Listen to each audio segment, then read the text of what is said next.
morning, everybody. My name is Brad Turner. I'm the chair of the Terry Third Thursday Committee, and it's my pleasure to welcome you to the Terry Executive Education Center for Terry Third Thursday. Thank you very much for being here this morning. This is our signature networking event, monthly opportunity for alumni and students to come together and hear some leadership lessons from some of our really distinguished alumni.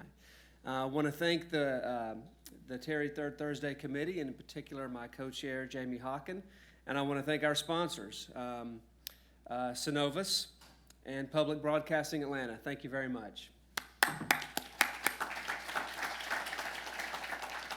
This is our last Terry Third Thursday before we break for the summer, so there will not be a session in July, and we will resume in August. And I'm pleased to say we're ending on a very high note. I want to introduce today's speaker, who's one of my favorite Georgia Bulldogs, Rennie Curran. A former NFL player, Rennie is a Terry alumni, and he is the CEO of Game Changer Coaching.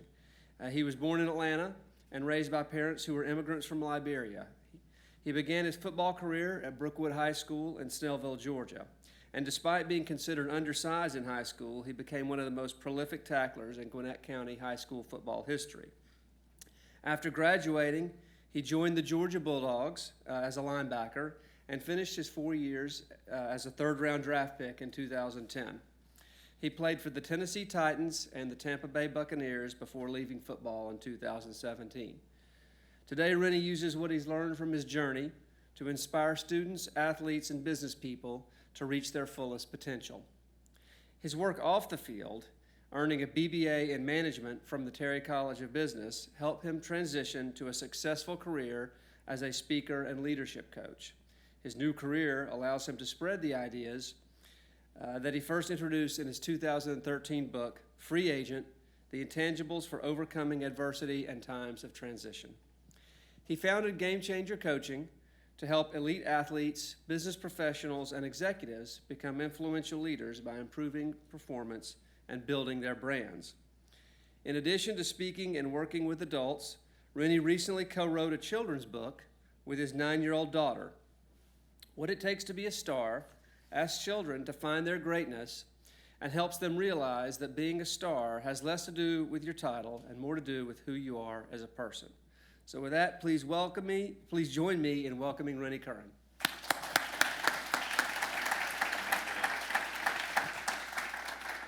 How's everybody doing? All right, man. I'm so fired up to be here right now. This is a full circle moment. As most of you all may know, I was on the Young Alumni Board, and I'm looking around the room, I'm seeing some familiar faces. So good to see everybody.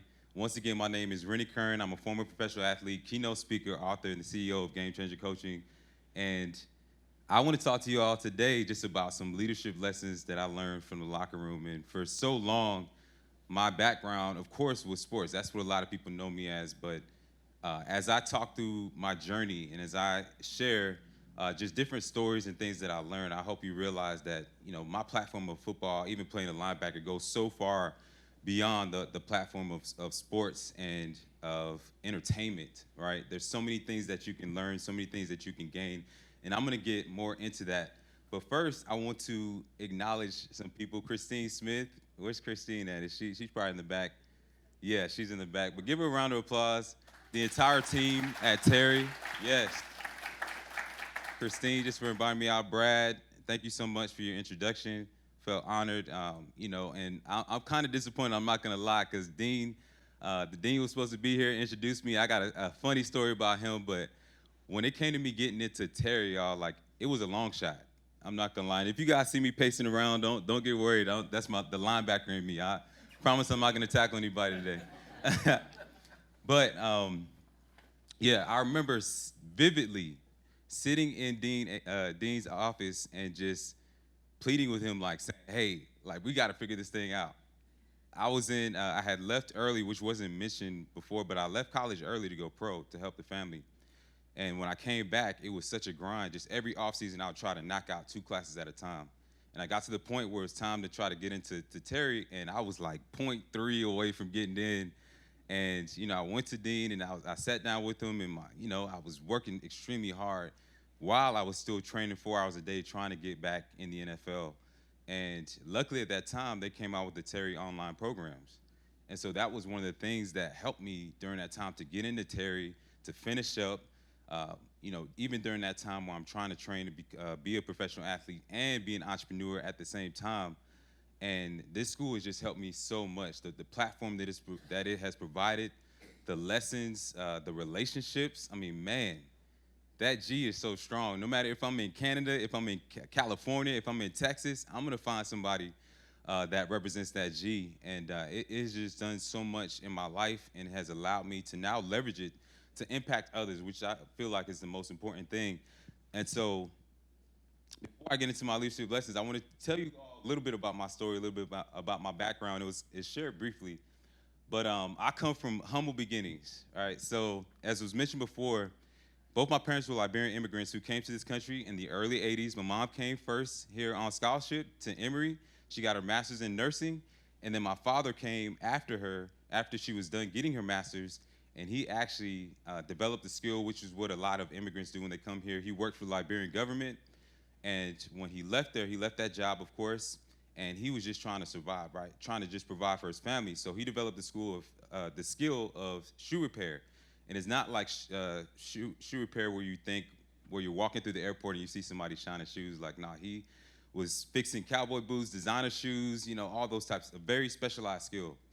And he eventually bought into a franchise, which was out in Kennesaw, Town Center Mall. I don't know if we have anybody from out there today, but at this time, we're living off Buford Highway, 3-bedroom apartment.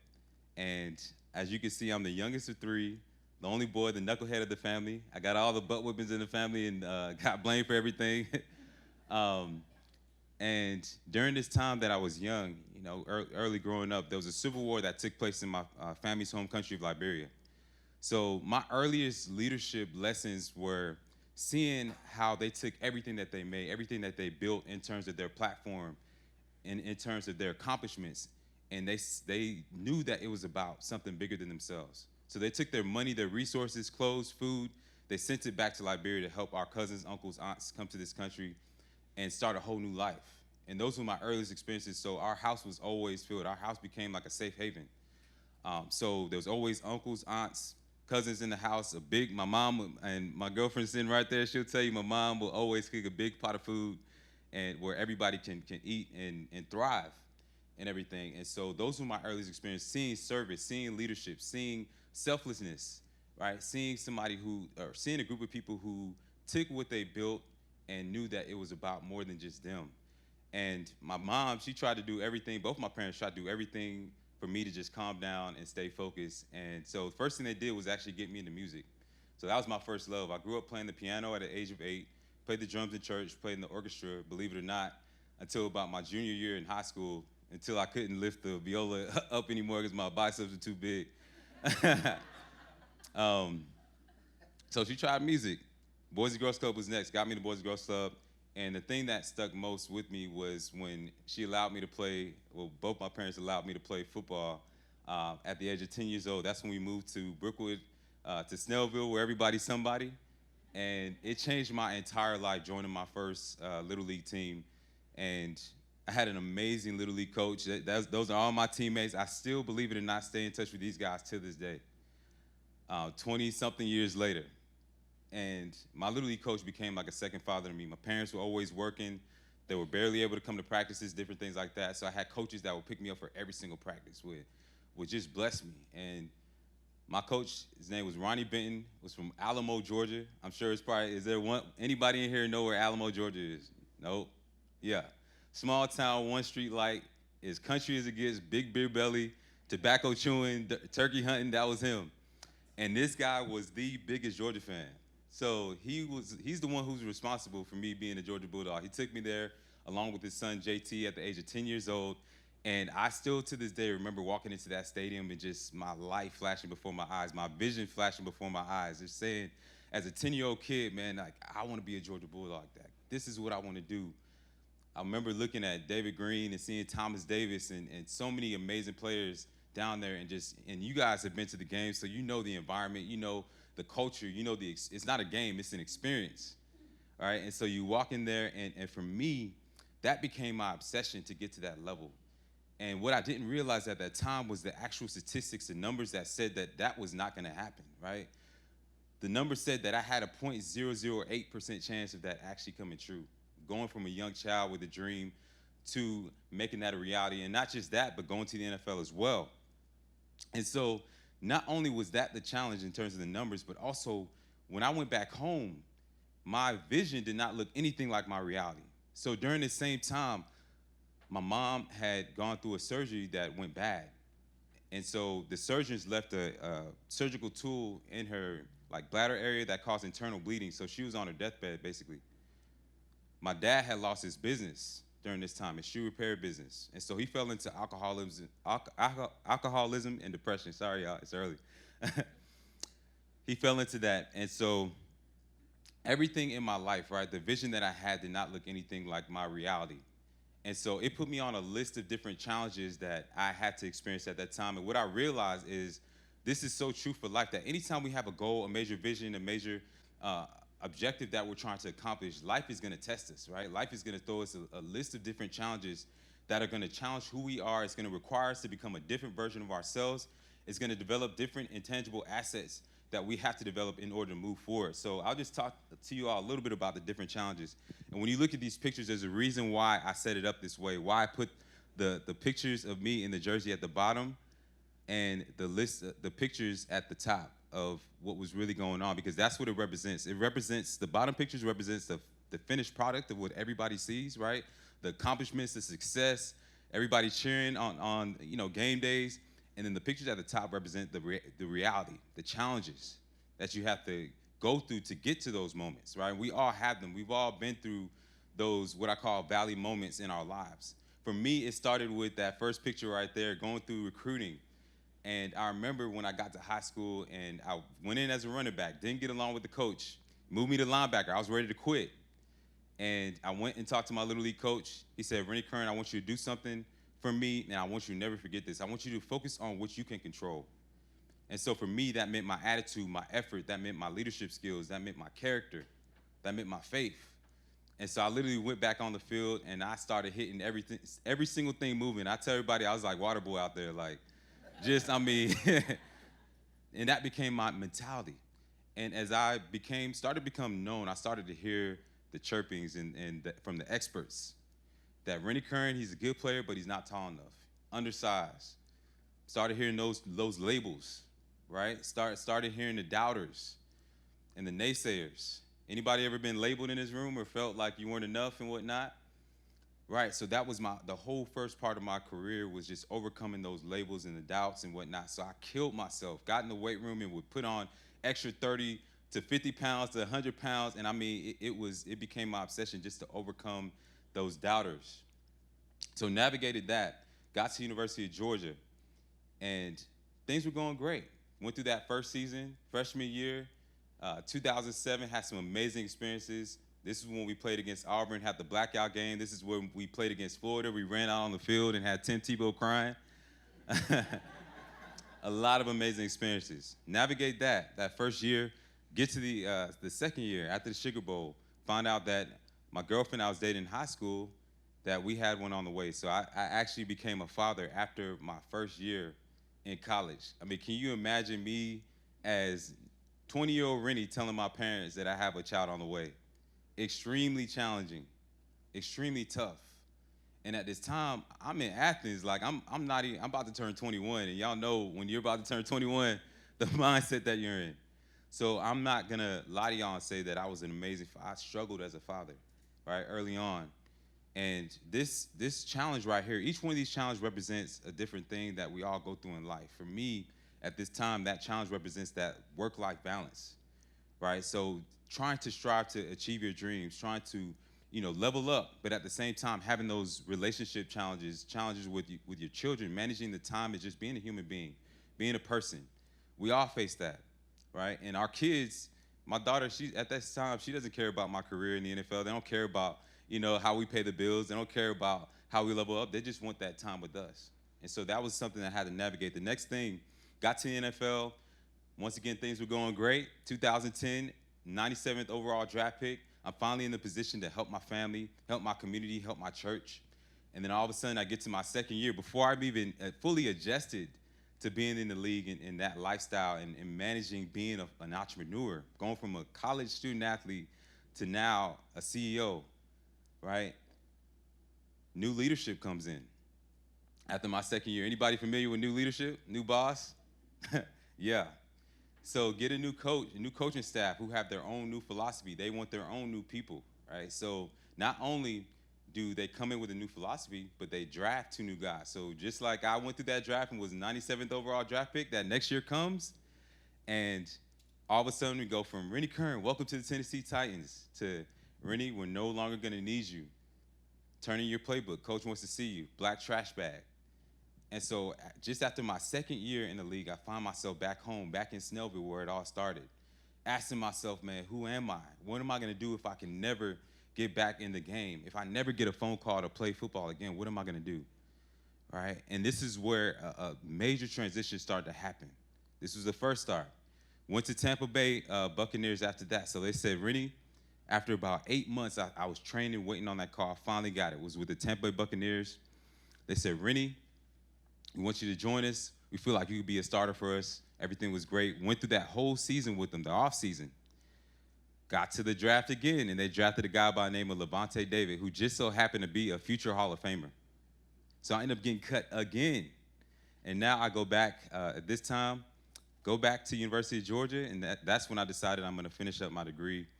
Got back in there, started taking classes, trying to get back into Terry, and now I'm back on campus, and now I'm that old guy on campus. So I remember sitting in class, and every few days it would happen. Somebody come up to me and say, Rennie, I used to watch you when I was a kid, and I just feel like, oh, dang. I'm that guy. And so it was humbling, right? Anybody ever been in that position where you had to take some steps back and go back to places where you never thought you would be, right, in order to move forward? So that was me during that time. And so from there, went up to Canada, played in the freezing cold. I mean, it was so cold, y'all, that like my spit would literally turn into ice. Like that's how cold it was up there. Went up there, continued training to get back in the league. This is about 2015 when I played with the Edmonton Eskimos and the BC Lions. And then I tried to give one more stab at getting back in the league in 2017. Went to what's called the Spring League. It's like a developmental league where you basically get to showcase your skills. And got out there, and as I was driving, it was in Virginia. And as I was on that drive, I prayed and I asked God, I was like, God, if you want me to keep playing, if you want me to keep striving for this career, show me. If you want me to continue speaking, continue being an entrepreneur, show me. And you got to be careful when you pray that prayer because he will answer clearly. And so not even 3 days in, I'm out on the field.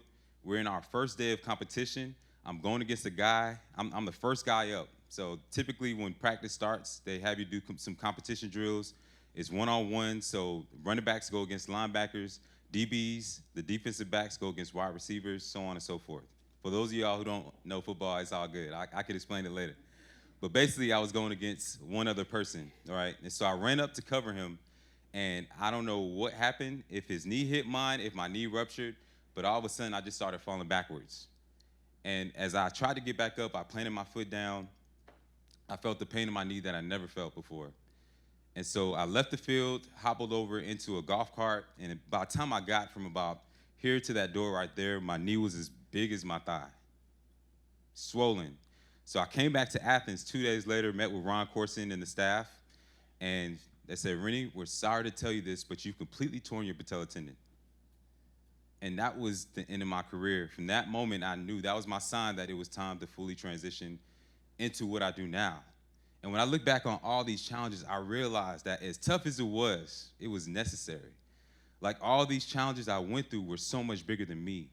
I realize now that as a leader, like there are challenges that you have to go through that build certain things in you, that give you the ability, like when you go through being labeled, when you go through those challenges of being fired and going through different challenges, it gives you that empathy, it gives you that humility. It gives you the skills and the resources to be able to draw from as you're leading people so that you can be able to connect with them, right? To have that awareness. And so all these things were necessary part of me developing who I am today.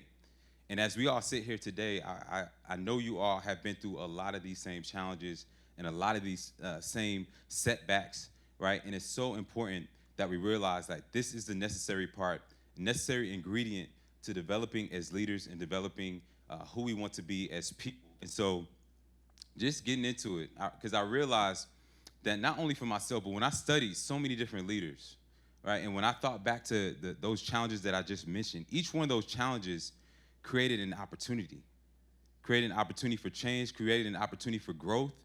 It was during that time when I got cut from the Tennessee Titans that I began writing my book, that I began working on myself, that I began going to workshops, that I began networking with some of you all in this very room. I remember sitting down, where's Nancy at? Right over there, yeah. I remember sitting down with Nancy for lunch. I believe we were at the Buckhead Club or something like that, and just really starting to gain that knowledge, starting to ask myself different questions and really stretch myself and get out of my comfort zone. It was at that time that I got cut from Tampa that I reached out to a guy by the name of John Gordon, who's also a speaker on leadership and sales, and I started building that relationship with him. And it was before I went to Canada that I actually launched my book, and I started learning how to leverage my network and leverage my platform and see myself beyond my title and beyond the things that people knew me as.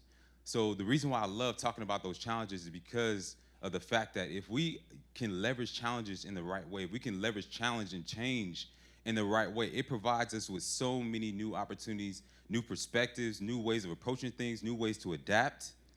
And it's a powerful tool if you leverage it in the right way. So now I want to get into some powerful leadership lessons that I learned throughout my journey. And these are things that you all experience or may not have experienced, but things that will, I believe, take you to the next level, that will help you not only in your professional life, but in your personal life as well. So the first lesson I have, you guys, is winning the game before the game. Win the game before the game. When I think of every great team, every great leader, every great high performer, there's the things that they do before, right, that nobody sees. There's the things that happen during the games, during the big moments, during the big awards, during the finished product. And then there's the things that nobody sees, the processes, the systems that are in place, the different mechanisms that they use that allow their success to be predictable. That's what I mean by winning the game before the game. As an athlete, I knew that we were going to win, and my team, we all knew that our season was going to be based off our off season. The success that we had was going to be based off the things that we did when there were no writers, there was no TVs, there was no fans around. Right now, if you go to Athens, those guys are in the heat, sweating. They're training. They're preparing. They're not waiting until September, the date that you see that the game is scheduled on. Long before that, they're already perfecting their craft. They're already studying their opponents. They're already looking at the little details of how they can improve from last year. And it's no different from any great leader. And that's one of the most powerful lessons I've learned as a leader, is that you have to be proactive. You have to think 5 steps ahead if you're going to ultimately win. And so what does winning the game before the game mean? So for me, whether it's as an athlete and now as an entrepreneur, it starts with self-evaluation. So asking yourself, what is working now? What's not working? Asking yourself, what are the skills that I need to build? How can I improve from yesterday? Self-evaluation starts with that self-awareness, that awareness of self. And as I moved into entrepreneurship, right, as I was going through my transition, and before I even got into where I am now, I started to ask myself questions like, how can I provide value to the marketplace outside of this jersey? If I can never go back to playing the game again, who is that target audience that I could reach? What are the skills and the talents and the competencies that I have? What are my values? What are my visions? What's my mission? All those things were the prerequisite for me to be able to step into where I am now. And then establishing a winning routine. When I work with my clients now, that's one of the first things I start with, is helping them understand, what is your current routine? How are you spending your time? What are your thoughts like, right, on a daily basis? And we build out a whole entire new routine. And that's something that I had to do for myself. I had to think about, what is my vision? And then ultimately, how can I operate at the level of my vision? Through my routine. And so that's something that as leaders, we sometimes forget, especially when we're experiencing success. We let our routine get lax. And I'm not just talking about your routine as far as when you get in the workplace. I'm talking about your mental routine, right? I'm talking about your spiritual routine. I'm talking about your physical routine. All these things may seem like something small, but they add up over time, and they lead you to an expected outcome, right? So the major outcomes and major things don't just happen. It's all a process. It's all a series of decisions that you make on a daily basis that lead you somewhere.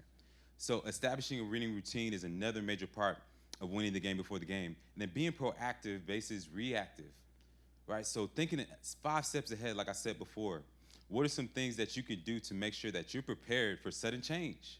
And that's one of the things that when I think about as an athlete, that we always were prepared for sudden change. Our coach would literally set us up with scenarios where he would change we would be on defense, and he would have the offense just switch things up, switch up the formation on the fly. And we'd have to communicate that change. And he made us rep that over and over so that when we got into a game and something happened, something changed, we wouldn't freak out. So as a leader, that's a powerful principle. Do you have those you lead in the position to manage change? Are you thinking in terms of succession, right? Are you ready for growth? So for a lot of us, if you're trying to achieve a level of funding, if you're trying to bring new people on, and that funding came, right? If those people came in an influx, would you be ready for that growth? So that's what I mean by being proactive versus reactive. And it's so important now that we get this, because we know that change is happening at such a rapid pace now. Whether it's technology, whether it's, changes in culture, changes happen at a much rapid pace, so we have to be proactive. Next thing is understanding your opponent. This is something that I love to talk about because as a linebacker, that was something that I lived and breathed off of. So before a game, I would spend hours upon hours studying my opponent, looking at their tendencies. I'm looking at offensive linemen, if they lean a certain way. I'm looking at running backs, if their eyes get big, I know that they're probably going to be getting the ball. They're back a little bit, they're probably going to be getting the ball. And this is such a powerful principle that I use in business now, because I use it to understand the clients that I work with, to understand their psychology, to understand their mindset. What are their pain points, right? What are their needs? And the greater that you can become at understanding your opponents, and your opponent doesn't necessarily have to be a client. It can be those who you're working with. It can be your boss. It can be your market, right? Your opponent is just basically anything that stands between you and achieving success, right? So the more that you understand these things, the more that it will set you apart and allow you to be able to anticipate and be that much faster. And that was the skill that I gained as a linebacker, was the ability to anticipate by understanding my opponent. So when people watched me, they thought that I played so fast, but it wasn't that I played so fast. It was that I understood what was going to happen before it happened. And it gave me that extra ability, that those instincts that allowed me to just play a little bit faster and do things a little bit faster and ahead of the curve and create that competitive edge. Last thing is being a student of the game. So that is all about being a student of self, going back and reflecting on past experiences, asking for feedback. So many of us will be in a much better position if we were just willing to have that person that provided us with honest feedback, right? And craving that. So win the game before the game. How can you do that? That's my first lesson. Leadership lesson from the locker room. The next one is that championship mindset. Everybody say championship mindset. Say it like you mean it. Championship mindset. Come on, are we Bulldogs or what? You're like championship mindset. I know. Y'all don't sound like champions right now, but the next leadership lesson I think about, and I try to live this out every single day, is having a championship mindset. When you think about a champion, champions move differently. They think differently. Champions have a different expectation and different belief. They expect a certain outcome, a certain positive outcome.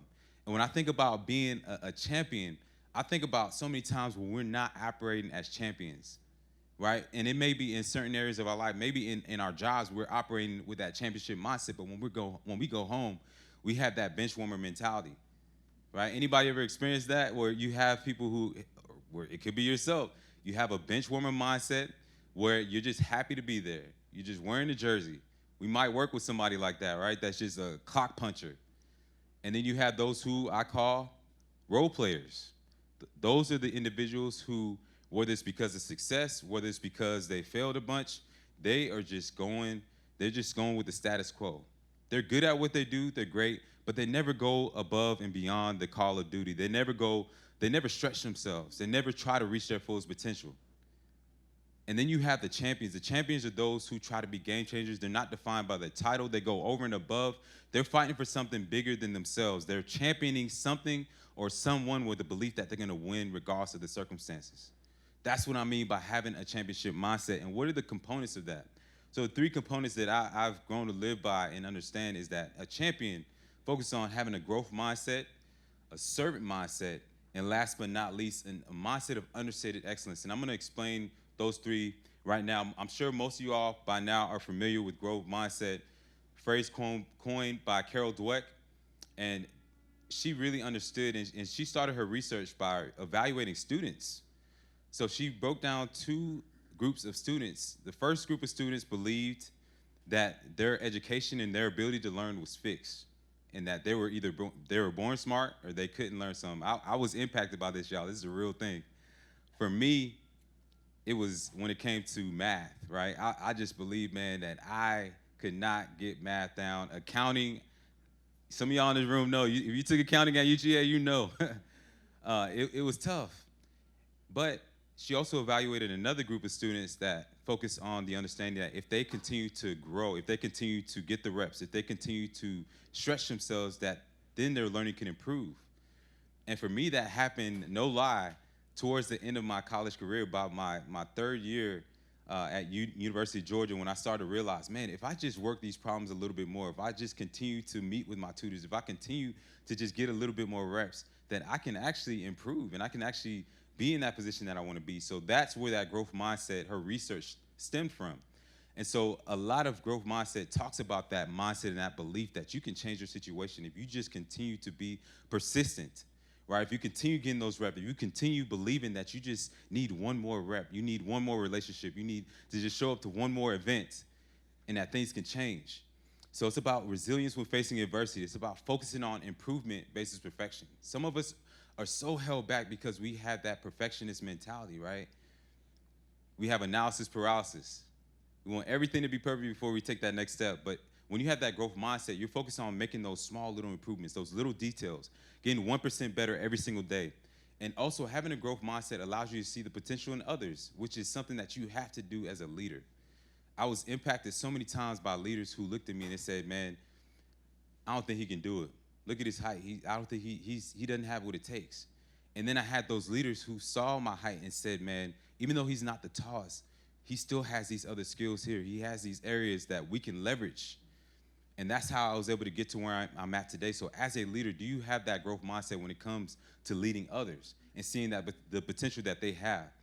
And then also growth mindset is about finding new ways to approach challenges. So even if something doesn't work, right, you're still telling yourself, man, that I know it didn't work last week. I know it didn't work last year or last quarter, but there's an opportunity here. If we just switch up these strategies, if we just switch up our approach, we can improve just a little bit, right? The next thing is having that servant mindset. And this is something I truly believe in as an entrepreneur.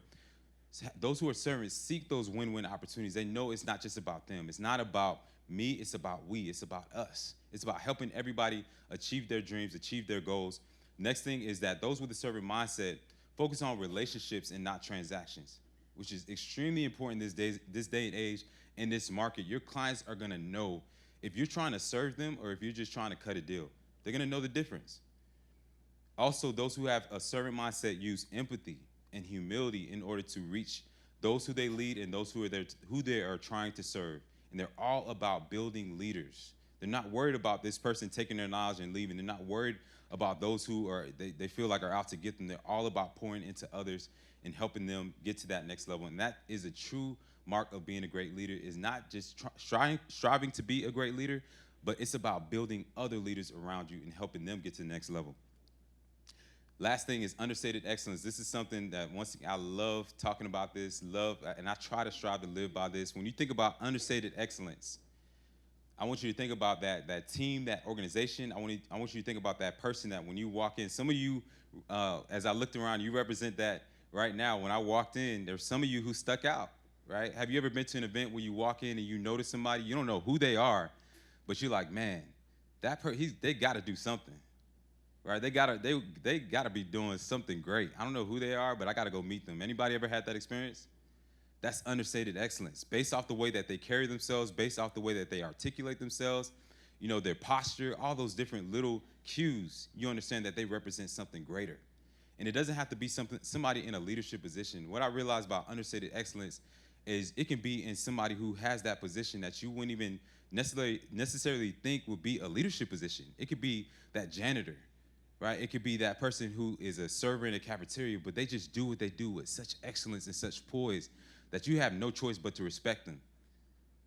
And so understated excellence, it inspires. What I realize is it inspires that positivity and belief. When I think about those days that I played, when we had that collective belief of excellence, when we walked out on that field, we knew it was game time. We knew what time it was. we knew we were gonna win, just based off that belief. And it wasn't about a sense of arrogance. No, it was because of our level of preparation. It was because of the love that we had for each other. It's because we knew what we stood for. It's because we knew the mission that each person was on. And that's what inspired that positivity and belief. And it drives out that negativity. So even if there's times where things go wrong, where things are falling apart, when you have that mindset of understated excellence, it allows you to surpass everything that's going on, the challenges, the things that are falling apart, the setbacks. It allows you to maintain that confidence and composure in high-pressure situations. And it ultimately allows you to be consistent when you have that mindset of understated excellence. So how can you have more of a championship mindset? That's something that I always ask myself every single day is how can I be more of a champion? And not just a champion in terms of achieving that next level, getting to the numbers, but being a champion for someone else or something, like I said, that's bigger than myself. Is it by being more of a servant? Is it by focusing more on growth? Is it by focusing more on just representing excellence in every single thing that I do? The next thing is leveraging your team. Leveraging your team. I got two more after this. So leveraging your team. This is something that, once again, extremely important, whether it's in sports or in business. You have to leverage your team. We all know nobody makes it out here alone. None of us are in that seat because we are self-made, right? So I want to tell you all a little bit about some of the teammates and some of the people who greatly impacted my life, and they all represent a person that you all have. I truly believe that we all should have, just like we have the board right here for Terry, I believe that you all should have a personal board of directors in your life. People who represent different skills, who are better than you in different areas of your life, that you reach out to, that you leverage. The first person for me that represents all the coaches in my life, all the people who poured into me and believed in me, Coach Rick. Coach Rick was one of the greatest leaders that I know, and I still talk to Coach Rick to this day. Amazing man who held us accountable at a time where we did not want to be held accountable. We're all 18 to 21 years old. We want to go out on Saturday night. We want to have fun, all those different things. And he said, you can go out if you want, but if you show up late, you better believe you're going to be up at 4 a.m. running them stadiums. You know, he held us accountable, and he didn't just hold us accountable with what he said and what he made us do. He held us accountable by the way that he lived his life. I saw the way that Coach Rick treated his wife and his family. I saw the way that Coach Rick treated people who could do nothing for him, but still treat them like they're the most important person in the world. And so just by the way that he carried himself, he held us accountable without having to say a word. So my question to you is, who do you have in your life that holds you accountable on a consistent basis? That holds you accountable by their behaviors and the way that they treat others? The next person was my man, Chip Smith. Chip Smith was a guy who came into my life when I was around 13, 14 years old. He was somebody that my Little League coach connected me to and actually paid for me to train with. And he just so happened to live 15 minutes away from my parents' house and just so happened to take a liking to me. And he actually allowed me to train from 12, 13 years old all the way up until I got to the league for free. And I mean, just blessed me. And this is somebody that challenged me. This represents that person that challenges you to get out of your comfort zone. And so I would be in Chip Smith's place. And Chip Smith trained, I mean, the best of the best guys. Brian Urlacher, Champ Bailey, David Green, I mean, all the greats. He trained them. So I had the ability to not only go there and see other athletes, but I got the opportunity to walk into a facility and see NFL jerseys hanging up the wall, on the wall. So my dream and my vision that I had was right in front of me. It was real. And he challenged me, y'all, like, I mean, weighted vests, bungee cords, we're doing it all. I'm coming out there and I'm drenched in sweat. 4 hours a day I was spending at a time in his facility. And so Chip represents that person, once again, that is outside of your daily work, right? Outside of your day-to-day grind that stretches you and pushes you to get to that next level. So is it a coach that you need? Is it somebody who is outside that just allows you to have more awareness, allows you to develop new skills, new abilities that can help you, right? You need somebody like that on your team. The next person is my guy, Donnell Ellerby, one of my favorite teammates that I love to talk about. Met Donnell my freshman year. He was an upperclassman, and I remember walking into the locker room. That I always remember this, but walked in there, and I'm coming out of Snellville. I'm just happy to be there, y'all. I'm smiling. I got my braces. For those of y'all who knew me from back then, I had my braces. Talking about I'm about to play linebacker in the SEC at barely 220, 5'10 and a half. All right, and so I'm that short guy coming out of Snellville. I walk into the locker room, and I'm seeing all these guys, 6'6", this person is linebacker, 6'3", 250 pounds. That's what they're supposed to look like. And number one in the nation. And then I come up and I see Donnell. And I knew Donnell from watching him and whatnot, and I'm just like happy, boy. I'm walking, I'm like, Donnell, you think I could play at University of Georgia? You think I could play here as a true freshman? And Donnell looks at me just like that. And he's like, man, hell nah, get out. And I'm like, all right, man, I'm just stay out your way, bro. Like, so there are certain guys that you just stayed away from as a freshman, you know, until you earn that respect, and he was one of them. But as I earned that respect, as I built that trust and credibility, Donnell became one of my favorite and most trusted teammates. He played right next to me. So I played on the weak side, Donnell played middle linebacker, so I had to depend on him in order to succeed. There were times when he took on those big offensive linemen, those big 6'6", 300-pound offensive linemen so that I could be free to make a play. And I did the same thing for him. He created opportunities for me, and I created opportunities for him.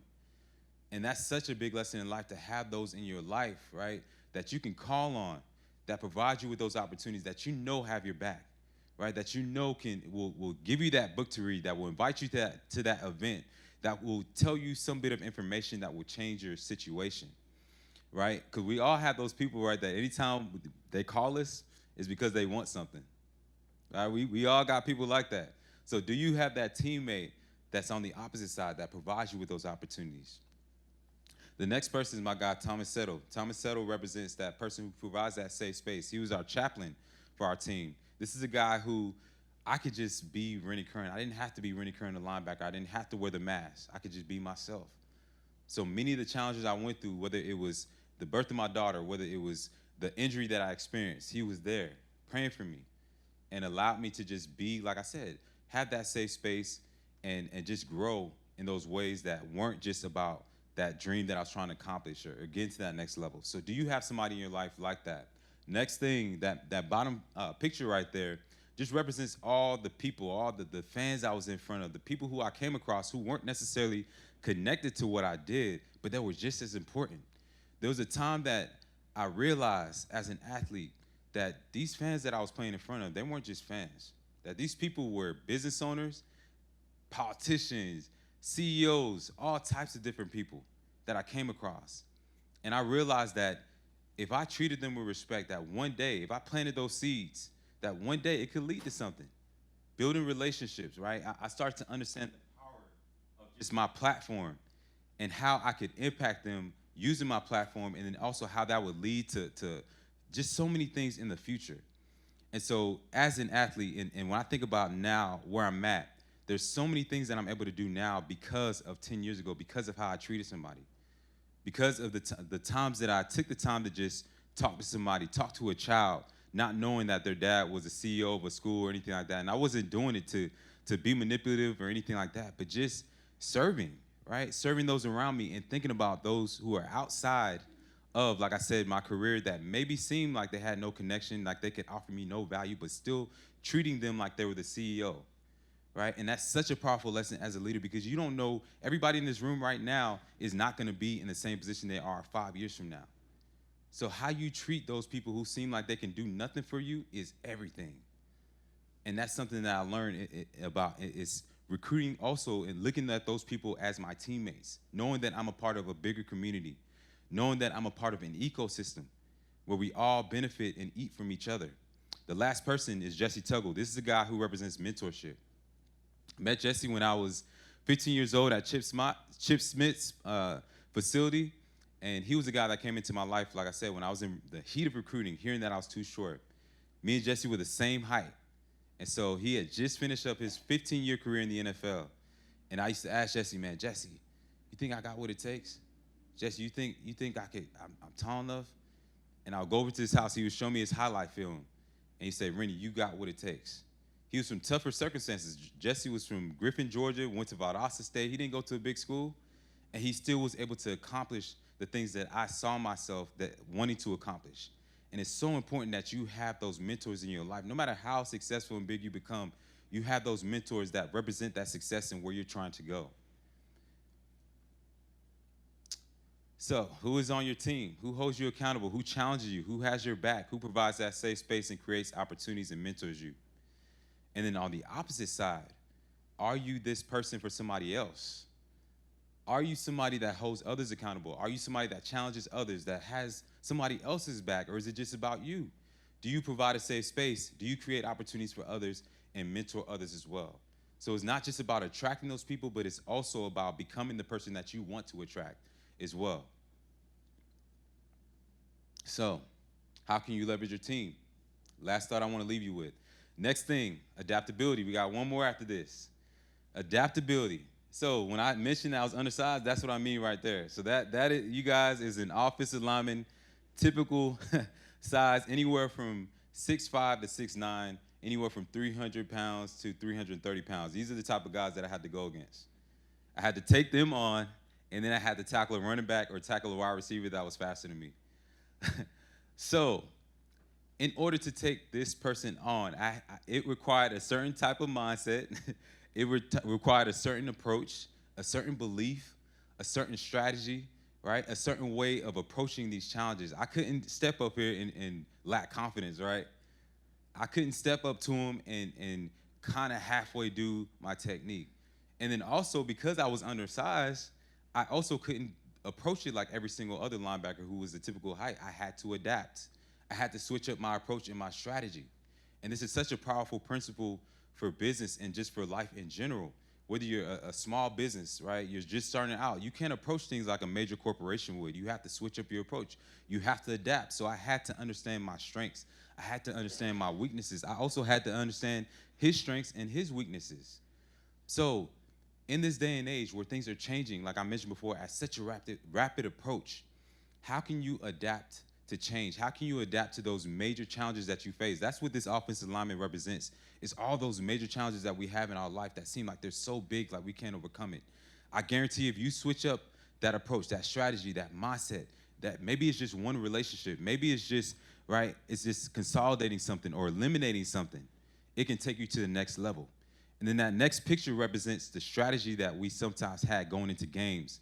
Well, we thought we had the perfect plan. We got out there and then we got smacked. And then we had to go back to the drawing board, right? We had to go into halftime and we had to make some halftime adjustments. We had to, and it wasn't at that time about who made what mistakes. It wasn't about pointing the blame and blaming others. No, it was about focusing on solutions. It was about creating change in that moment. It was about hitting that reset button. And that's such a powerful skill to have as a leader, is the ability to adapt, the ability to change on the fly and not get caught up in what was, how we used to do things, but being willing to change. And it creates so many opportunities for growth if you have that flexibility and are willing to grow and change. So that being said, what are some small adjustments that you can make, right, that can take you to that next level? That's something I always ask myself, whether it's on a weekly basis. I literally break myself down on a weekly basis and ask myself, okay, what are the areas of growth, right? Not areas of mistakes that I made, but what are the areas of improvements that I can make? What are the wins that I've had, and how can I continue making those wins predictable? How can I adjust my approach, whether it's as a speaker, whether it's as a father, whether it's as an entrepreneur? How can I make those small adjustments that will lead to bigger and better results? The last principle for you guys that I'm gonna leave you all with that really impacted my life, whether it was as an athlete or as an entrepreneur, is finding my fuel. Finding my fuel. Finding my fuel. And so many people talk about knowing your why and having a mission. I believe you can have all those things. You can have a mission, you can have a why, but what is fueling that, right? What is behind that? What is driving that? So many companies, so many organizations have a mission statement, but they're not on a mission. They're not on a mission. So when I talk about fuel, I'm talking about the things like that are internal, those internal drivers, those intentions that you have that drive you to accomplish that mission, to stay mission driven, right? So many of us, we may be, our fuel may be our ego. Our fuel, whether we realize it or not, may be just getting validation. Our fuel may be just proving somebody wrong. But for me, these were some of the things that were my fuel, my family, right? So when I thought about not only my family, but so many people that poured into me, from the coaches to the teachers to, the janitor in my high school who used to open up the door for me, all those people that believed in me before I even believed in myself, that became my field, was honoring them, honoring those who came before me, who made those sacrifices, who made it possible for me to even be in the position that I am today. The next group of people that became my field were the young kids that I represented. As I achieved every single level of success, I realized that I became a spokesperson for those people who had not yet been there. I became a spokesperson for the underdogs, for those who were also told that they were too short, or who were also in a tough position with their families, who were also, in a position where they weren't sure if they were gonna get to that dream that they had or accomplish that goal.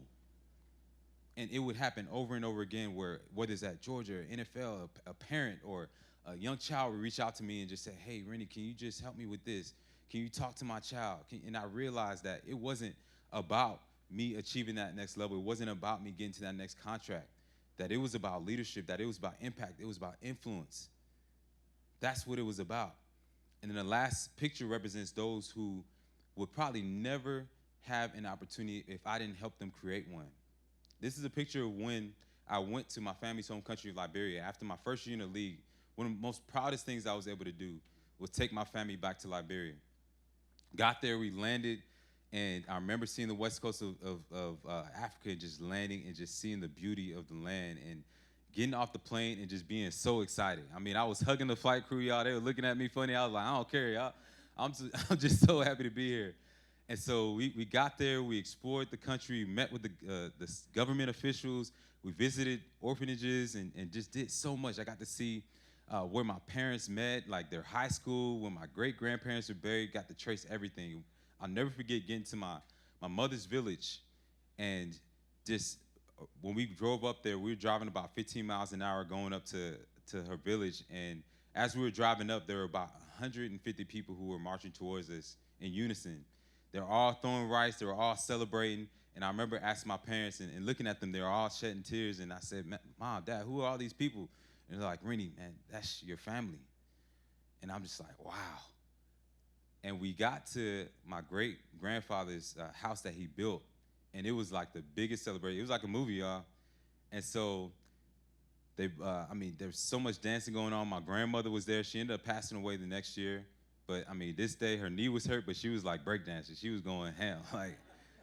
And in the midst of this celebration, everything going on, I remember looking out about 30 yards away.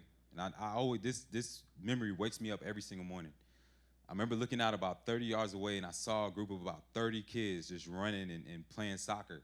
And as I got closer, I started to notice, like, some of them were running barefoot. Some of them had flip-flops. The goalie had, you couldn't tell these kids they weren't in the World Cup. Like, the goalie had blue latex gloves covering the goal. And I just remember standing there and just noticing their abilities and their talents and just telling myself, man, all they need is opportunity. The only difference between me and those kids is that my parents came to this country and my mom came here on scholarship. That's the only difference. And as I saw those kids, I saw myself. And they stopped their game and they all ran up to me. And I just saw the hope in their eyes. And when I came back, I had a new feel. I had a new desire, man. It was about things so much bigger than just football. It was so much bigger than just me getting a phone call to get to that next level. I started looking at myself and my position as my title as a way to create an opportunity for somebody who I may never know, who I may never meet. And that's what drives me every single morning.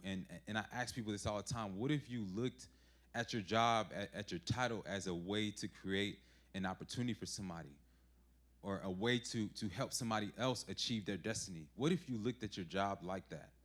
How much would that change what you do, your approach? If you knew that what you did, the work that you put in was tied to somebody else's legacy.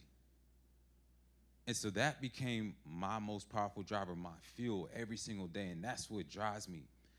And having that right feel, when you find your right feel, that's the thing that's going to allow you to get up and avoid that burnout. We all get burnt out, right? But it's going to allow you to pick up and keep moving forward. It's going to be that thing that allows you to consistently push yourself and operate outside of your comfort zone on a daily basis and not allow fear and different things to hold you back. That's what having the right feel will do. And that's what it's done in my life and allowed me to change the game and continue impacting others. So with that being said, guys, just to recap, because I know we covered a lot.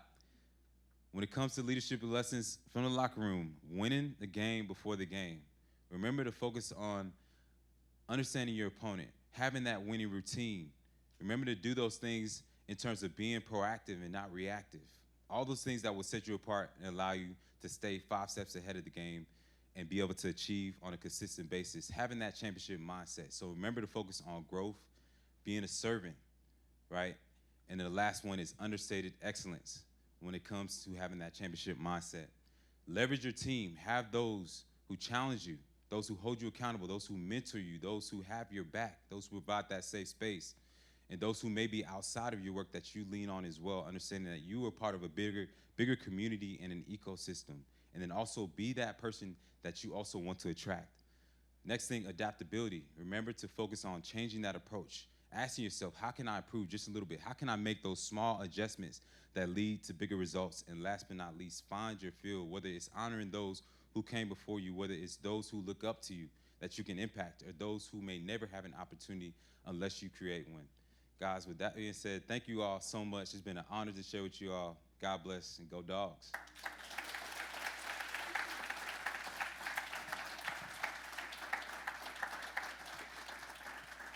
Thank you, thank you. How much time we got for Q&A? 5, 10 minutes. Okay, perfect. It's my favorite part. All right. Anybody got any questions? I know I said a lot. So facing those big guys, the only industry that was that one time with your knee, I'm fascinated. Yeah, That was a lot bigger than you. yeah, yeah. So I mean, it's just the grace, grace of God. Like that was my biggest and only knee injury my entire career, and a lot of it was because of the things I talked about: the preparation, the work that I put in the weight room, staying flexible, making sure that I had the right team of people around me that kept me right. So I had the trainers that I met with on a consistent basis, massage therapists, chiropractors who kept me right. Because as an athlete, your body is your product. So just like having a car, you got to keep that thing maintained. And so I was very religious about that in my approach. And so that's a lot of what helped me, along with just that grace. So yeah, that's it. Yep. Randy, what do you think about the NIL movement that is going on in college football? Yes, I'm so glad you asked about that. And since I'm in front of the Terry College of Business, I can really go deep into this. But I think it is a great thing. Of course, there's always negatives and positives with everything. That's just life. But for example, I wanted to go into business when I was at University of Georgia. And guess I literally started one, and within 2 hours, I got a call from compliance, and they said you can't use your name, image, or likeness to do this. And at that time, I'm 19 years old. I didn't know what name, image, and likeness was. But I think about that, how that would have provided such a powerful learning opportunity for me and would have allowed me to, at that age, understand networking, understand branding, understand entrepreneurship, and how it would have set me apart. So that, and so many guys, athletes especially, we fail because we're not able to generate any type of income until we become pro. And I give people this analogy all the time. It would be like if your first time driving, like you didn't learn how to drive at 16, you learn how to drive at 21 and you got a Lamborghini. You're gonna make some mistakes, right? And so I think with the NIL, it gives athletes, if done the right way, right, they're able to really get a new learning opportunity and really are able to have money for the first time, learn how to manage it instead of when they're 22 and being thrown wads of money where they've never had those experiences early on. Another thing it opens up the door for is HBCUs, non-revenue generating sports. So a lot of times people are thinking about these major endorsements, but when I think about NIL, I'm thinking about the kid who can do a camp in the off season, somebody who can teach lessons, right, in their spare time. So there's so many ways that folks can leverage this. Now athletes can actually do internships. A lot of it's struggle because we never get the opportunity to do internships. So by the time we transition, which is about, if you are lucky enough to play at a higher level, 25 to 30, everybody's already gotten so many experiences in the business world in their career, and you're just starting to really learn even what your interests are outside of your sport. So NIL also provides the opportunity for athletes to go into these companies and really get a behind the scenes look. They can do an externship, which is maybe like a crash course, 2 to 3 days. They can learn and then actually get compensated for it without the NCAA breathing down your back. So yeah, I think it's a great thing. Of course, there's a lot going on that's not right. There's a lot of regulations that need to be put in place. I truly believe that they should have, and I mean, you do this, I believe they should have a trust that's put in place so that when an athlete makes that money, it can go into that trust so that when they graduate, then they can get access to those funds. So that's what I believe would be the best way to approach it. But yeah. Thank you. Mm-hmm. Yeah, definitely. Yeah. Oh yeah.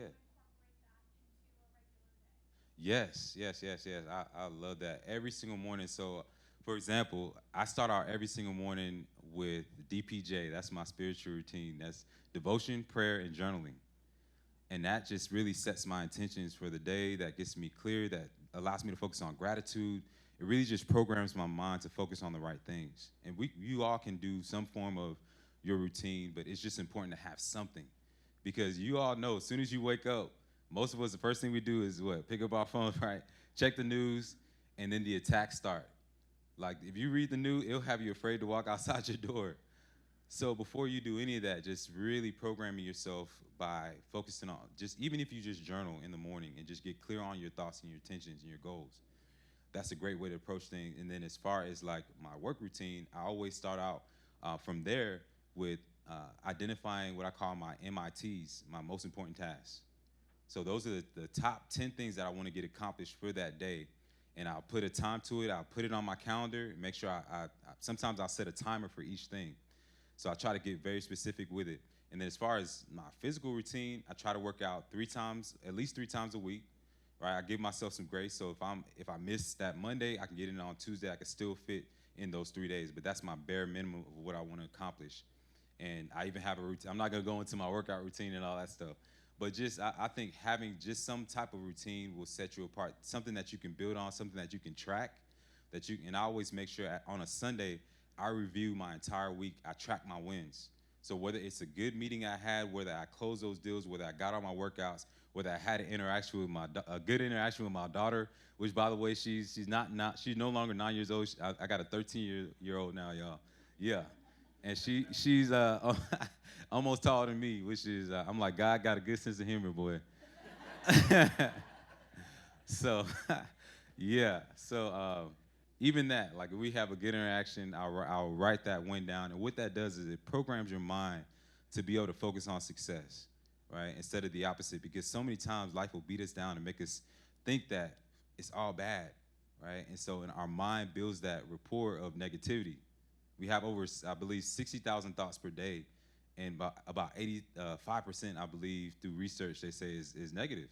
So you have to make sure that you're programming your mind for positivity and to focus on the wins and the success that you're having. And I believe it builds that positive momentum. So yeah, those are some of my routines. Yeah, definitely. Yeah. Okay, that was great. Thank you. Thank you. Appreciate it. We really appreciate you coming out this morning. We'd like to give you this sculpture by Loretta Eby as a token of our appreciation. Thank you so much. Very good. Thank you, everybody, for coming.